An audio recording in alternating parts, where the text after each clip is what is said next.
মুখ্যমন্ত্রী ডালায় দাঁড়িয়েছিলেন গ্রেট সিটিংবাজ দীপক অধিকারী। ভারতবর্ষের পার্লামেন্টে সবচেয়ে কম উপস্থিতিকার ঘাটালের 3 বারের এমপি দীপক অধিকারী, যিনি ভোটের সময় আসেন আর বলেন আই লাভ ইউ। টুপি পরাতে আসেন হাঁটু ছেঁড়া জিন্স পরে। তিনি দাঁড়িয়ে আছেন ডাঙায়। আরেকজন চাকর মানুষ ভূঁইয়া, মেদিনীপুরের লজ্জা, সে দাঁড়িয়ে আছে পাশে। আর ইনি চটি পরে নেমে ক্যামেরা সামনে, তু খিঁচ মেরি ফটো।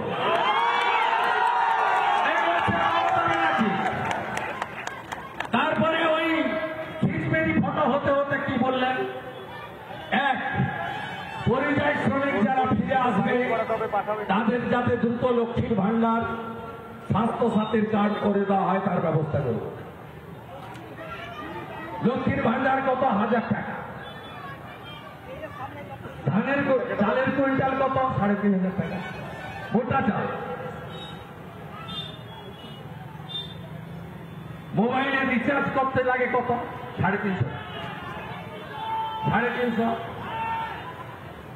কাকে বলছেন আসতে? ঘাটাল দাসপুরের লোকেদের। আরে মাসে 1 লাখ টাকার বেশি রোজগার করে, 10 লাখের রোজগার আছে। আপনি বলছেন চলে আসুন, 1000 টাকা দেব। আমি ঘাটাল দাসপুর চন্দ্রকোনা যারা আমাদের প্রবাসী বাঙালি আছেন তাদেরকে বলবো, এই মহিলাকে চাঁদা তুলে অবিলম্বে মাথার চিকিৎসা করা। আরে ওরা তো মুম্বাই, সুরাট, পুনে, দিল্লির করলবাগ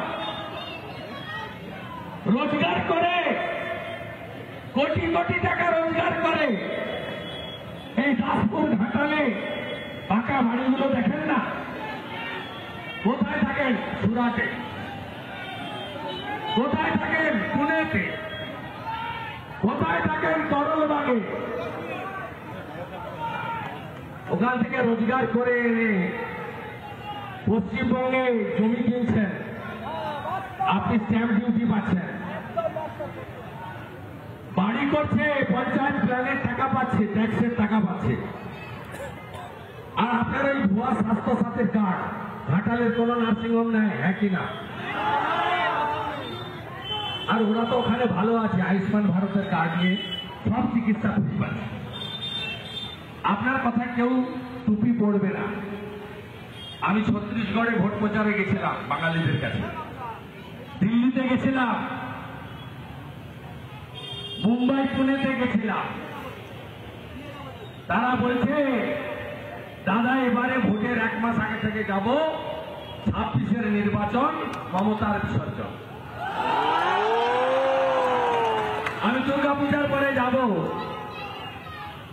সব বাঙালি প্রবাসীদের সঙ্গে মিট করে মমতার যে ভ্রষ্টাচার, ভণ্ডাচার, মিথ্যা, তার ভান্ডা ফোড় আমি করব।